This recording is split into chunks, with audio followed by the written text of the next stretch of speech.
നമസ്കാരം. നമ്മുടെ വീടിന്റെ മുറ്റത്ത് ഒരു അലങ്കാര സസ്യമായി നട്ടുകൊണ്ട് ഒരുപാട് ആരോഗ്യ ഗുണങ്ങളും അതുപോലെ രോഗത്തിന് പ്രതിവിധിയായിട്ടും ഉപയോഗിക്കാവുന്ന ഒരു ചെറു സസ്യത്തെ പരിചയപ്പെടാം.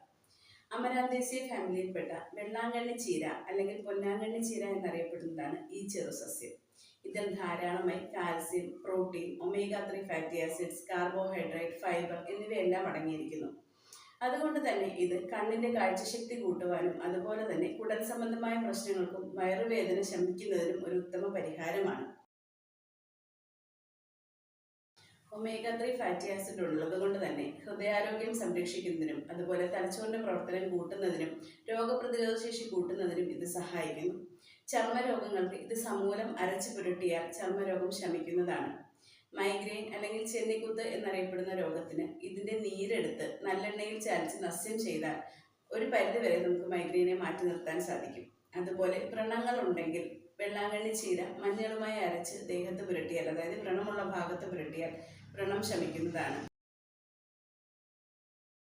നേത്രരോഗമുള്ളവർക്ക് വെള്ളാങ്കണ്ണി ചീര സമൂലം അരച്ച് പാലിൽ ചേർത്ത് സേവിച്ചാൽ നേത്രരോഗത്തിന് ഒരു പരിധിവരെ ആശ്വാസം കിട്ടും. അതുപോലെ സ്ഥിരമായി തലവേദനയുള്ളവർക്ക് വെള്ളാങ്കണ്ണി ചീര അരച്ച് നെറ്റിയിൽ പുരട്ടുന്നത് ഉത്തമമാണ്.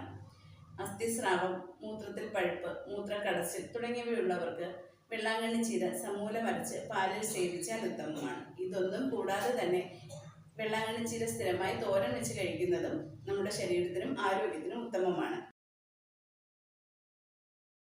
ഇങ്ങനെയൊക്കെയാണെങ്കിലും വെള്ളാങ്കണ്ണി ചീരയിൽ ധാരാളമായി ഓക്സാലിക് ആസിഡ് അടങ്ങിയിരിക്കുന്നത് കൊണ്ടും അതുപോലെ ഉപ്പിന്റെ അംശം ധാരാളമായി അടങ്ങിയിരിക്കുന്നത് കൊണ്ടും സ്ഥിരമായി ഉപയോഗിക്കുന്നത് ആരോഗ്യത്തിന് അത്ര ഗുണം ചെയ്യുന്നതല്ല. ഏതെങ്കിലും ഒരു രോഗത്തിന് പ്രതിവിധിയായി ഉപയോഗിക്കുമ്പോൾ ഒരു ഡോക്ടറുടെ നിർദ്ദേശപ്രകാരം ഉപയോഗിക്കാൻ ശ്രദ്ധിക്കുക. എല്ലാവർക്കും നന്ദി.